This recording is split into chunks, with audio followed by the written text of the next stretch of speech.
el Relicario de Filotea y Bettina Galo se complacen en presentarles para toda Hispanoamérica la primera traducción al español del libro La crisis actual de la Santa Sede, probada por la profecía, del cardenal Henry Edward Manning, escrito en el año 1861, en 4 lecturas. Introducción. Al reverendísimo John Henry Newman, de la Congregación de San Felipe Neri. Mi estimado Dr. Newman, hace cerca de 3 años, usted generosamente unió mi nombre con el suyo en la dedicación de su último volumen de Sermones. Permítame probarle cuán agradecido fue para mí estar de cualquier modo unido a usted, pidiéndole me permitiera unir su nombre con el mío en este inadecuado retorno. Pero como usted sabe, es el trato antiguo. Usted fue muy generoso al tenerme como su amigo por ya cerca de 30 años. Y eso me dice que ya ambos estamos tocando esa etapa de la vida cuando los hombres pueden mirar atrás y medir el camino por el cual han viajado. No es cualquier cosa haber estado en una vida activa de mucha intensificación y labores por más de un cuarto de siglo, y por una generación completa del hombre. Con muy pocas excepciones, todos los hombres que tuvieron patronato y poder cuando nuestra amistad comenzó, ya han partido, y una nueva generación ha nacido y crecido a la madurez desde que nacimos. El hombre es siempre tentado a pensar en los tiempos en que se viven significativos eventos, en la vida más allá de otras eras. Mas, al permitir esta común enfermedad, pienso que no estaríamos muy equivocados al considerar como excepcionales los 30 años en los cuales, comenzando con la emancipación católica, abarca la restauración del episcopado católico a Inglaterra y termina con el movimiento anticristiano de Europa contra la soberanía temporal de la Santa Sede. Podría agregar que para usted y para mí este período tiene otro alto y singular interés en el movimiento intelectual, el cual surgió principalmente en Oxford y se ha hecho sentir a través de nuestro país y nuestros tiempos. Usted ha sido un maestro de obra en esta labor, y yo un testigo de su crecimiento. Usted permaneció por mucho tiempo en Oxford, aun con todos sus desfiguramientos, tan querida para los dos. Pero fui retirado a distancia y tuve que trabajar solo. Sin embargo, a usted le debo una deuda de gratitud por su asistencia y luz intelectual, mayor que a cualquier otro hombre de nuestra era. Y me da una sincera gratificación el hoy públicamente reconocerlo, si de ningún otro modo pueda yo retribuirlo. Entre las muchas cosas que dan un serio y vívido interés a este momento, es el pronunciado y explícito desarrollo de cualquier lado de los dos grandes movimientos intelectuales, cuyo curso hemos observado por largo tiempo. Hubo un tiempo cuando aquellos que ahora se oponen como católicos y racionalistas estuvieron aparentemente en cercana y perfecta identidad de convicción. Mas bajo la forma de una opinión común, allí se escondía aún entonces el antagonismo esencial de dos principios, cuya divergencia es tan amplia como la fe divina, o la opinión humana puede interponerse entre las mentes de los hombres. mientras cada año ha confirmado con luminosa evidencia las razones por las cuales para usted y para mí elevaron las convicciones del intelecto hacia la conciencia de la fe, y nos ha revelado la unidad divina y dotaciones de la única Iglesia de Dios, algunos de los cuales estuvieron a nuestro lado o sentados a sus pies, han sido retrocedidos, como por una oleada, hacia el anglicanismo, protestantismo, latitudinarianismo y deísmo racionalista. Mientras el carácter y soberanía divina de la una Iglesia católica y romana, con las prerrogativas del vicario del Verbo encarnado, se nos han manifestado en una amplitud y majestad que exigen la amorosa obediencia del intelecto, corazón, voluntad y todos los poderes de nuestra vida. Otros que una vez amamos bien, ha venido a encontrar su principal reclamo a la capacidad política en una norma, la cual para mí es simplemente el preludio del anticristo. La política italiana de Inglaterra no tiene otro nombre, y me asombro de que el gran pueblo francés, tan sensible a la preeminencia inglesa, tan celosos de la influencia inglesa, y tan justamente despectivos de las absurdidades del protestantismo inglés, se hubiera dado el lujo de ser hostigados o acorralados para lograr una legislación de odio hacia la Francia católica, superando todas las esperanzas de la Inglaterra protestante.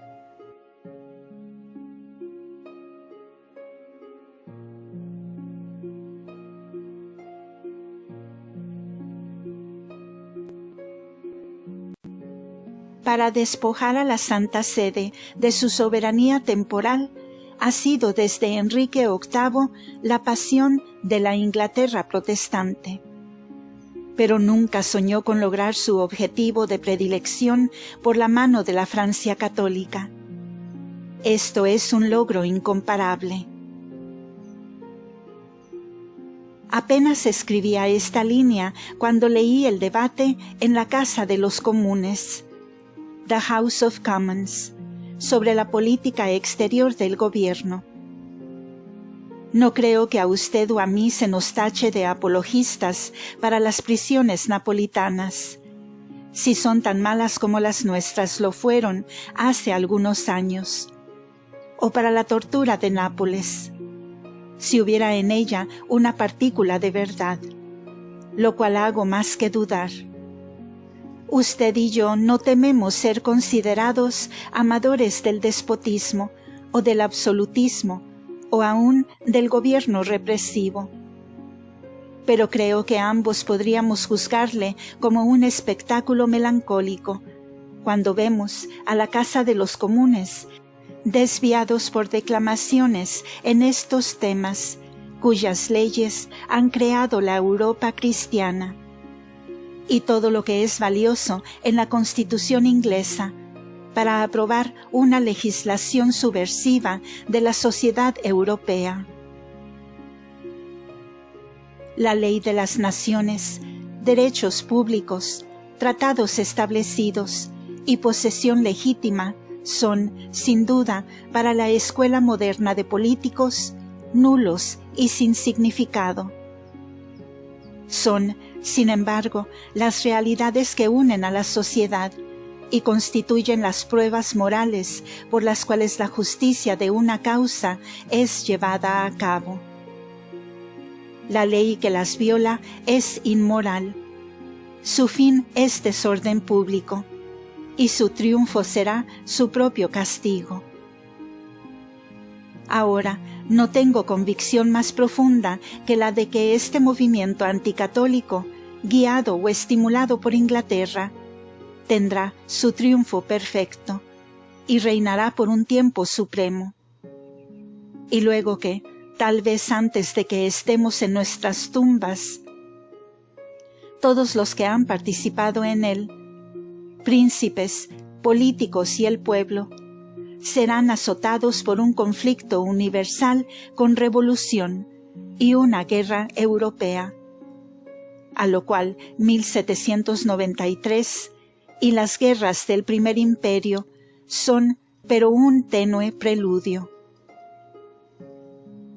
Lo que más me apena y alarma es ver que hombres que una vez creyeron en un alto orden de política cristiana, ahora se propaguen contra la Santa Sede, la doctrina de nacionalidad y la legalidad de la revolución, la cual, si se aplica a Inglaterra, solo fracasaría en desmembrar el imperio porque acabaría en sangre. Parecería que el hombre ha perdido su luz.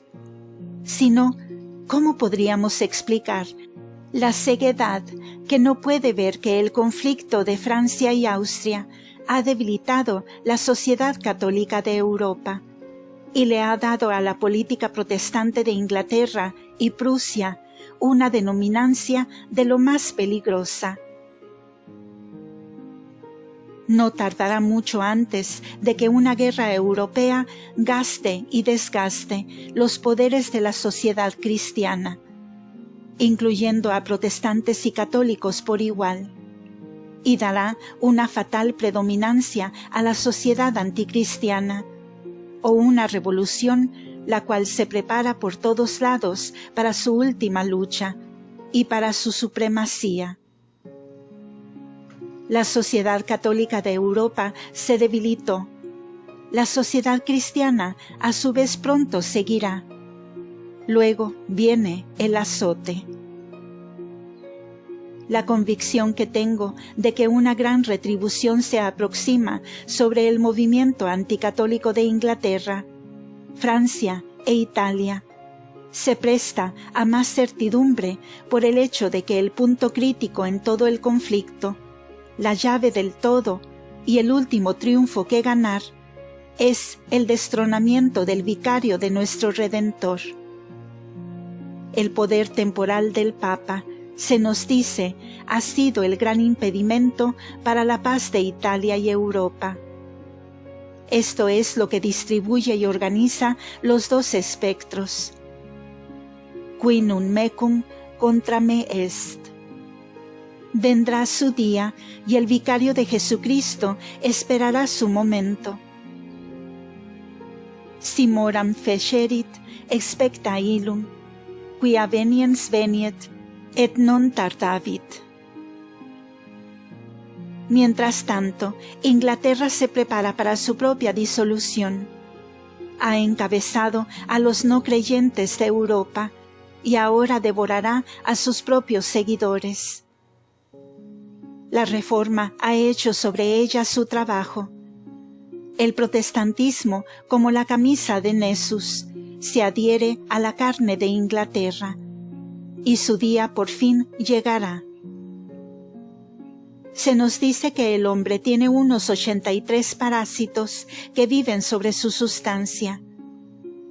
La Iglesia anglicana, de igual manera, da pábulo a toda herejía y alberga dentro de su sistema lo que la viviente Iglesia de Dios expele y expulsa. En este momento, en la Iglesia establecida, existe, en estado formal, sabelianismo, pelagianismo, nestorianismo, calvinismo, luteranismo, zwinglianismo, naturalismo y racionalismo.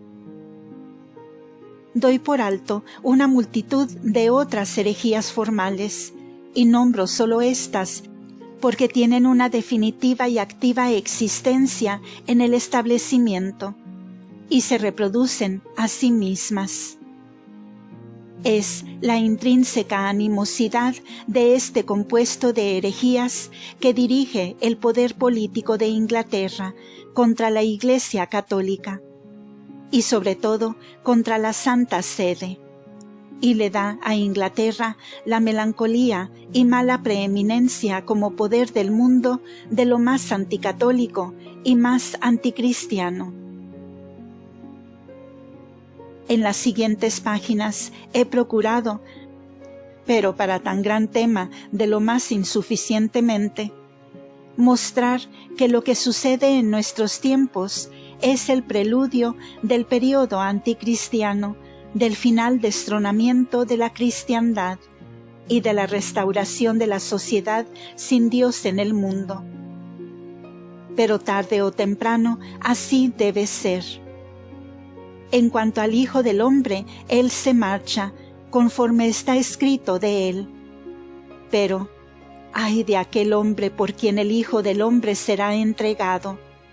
Mejor le fuera al tal si no hubiese jamás nacido. San Mateo 26, versículo 24. Que Dios nos libre de participar aún con el silencio en la persecución de su Iglesia. Créame, mi estimado Dr. Newman, afectuosamente siempre su servidor, H. E. Manning. Santa María Bayswater, en Londres, Pascua de Resurrección, 1861. Fin de la introducción.